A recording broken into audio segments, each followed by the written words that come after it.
Alors, ça te parle?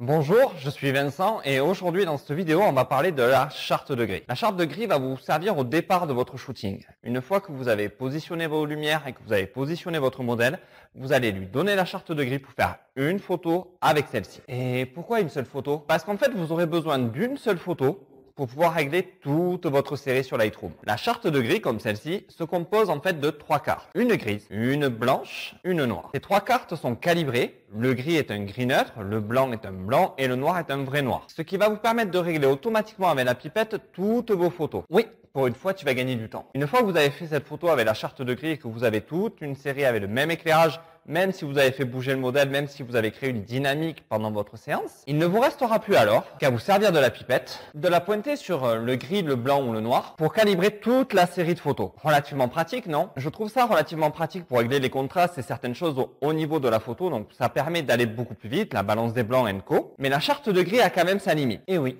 il y a une limite à tout bien sûr. Elle ne vous permettra pas non plus de régler toutes vos photos sans problème. Pour ça, il existe chez X-Rite ou autre des étalonneurs en fait où vous voyez toutes les couleurs et vous pouvez après pointer avec Lightroom sur chaque couleur pour vraiment avoir les couleurs d'origine de la photo. Et j'avoue que c'est relativement pratique, surtout quand vous faites du catalogue ou de la mode en fait, que vous travaillez en studio. Une fois que vous avez les couleurs qui sont des couleurs calibrées, vous pouvez aller rapidement resélectionner telle couleur pour harmoniser vos photos.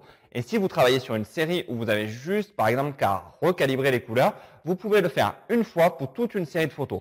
Par exemple, une photo sur 20, vous en réglez une, vous travaillez exclusivement sur une photo et vous avez qu'à sélectionner toutes vos photos, appuyer sur synchroniser et toutes vos photos seront calibrées avec les mêmes réglages. On gagne pas mal de temps quand même là, non? Faut savoir quand même que ce petit outil a un coût, donc il faut être prêt à y mettre une centaine d'euros, mais une fois que vous l'avez, pas de souci, c'est nickel, vous l'avez pour tout le temps. Avant d'acheter une charte de grille ou tout autre objet pour calibrer votre appareil photo et vos photos pendant la prise de vue, pensez avant tout à calibrer votre écran.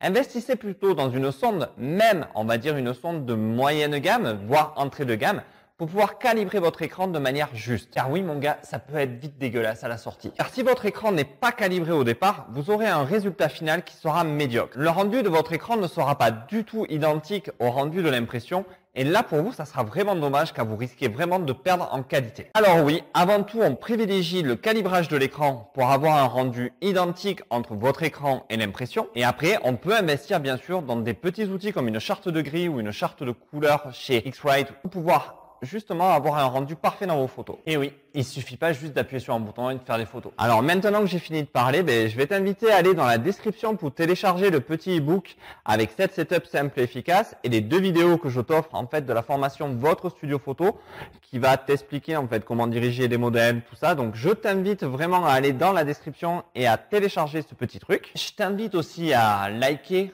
commenter la vidéo. Et je saurai si tu l'as pas fait, à t'abonner à la chaîne si ce n'est pas encore fait pour recevoir toutes les vidéos au fur et à mesure qu'elles sortent. Et je te dis merci et à bientôt.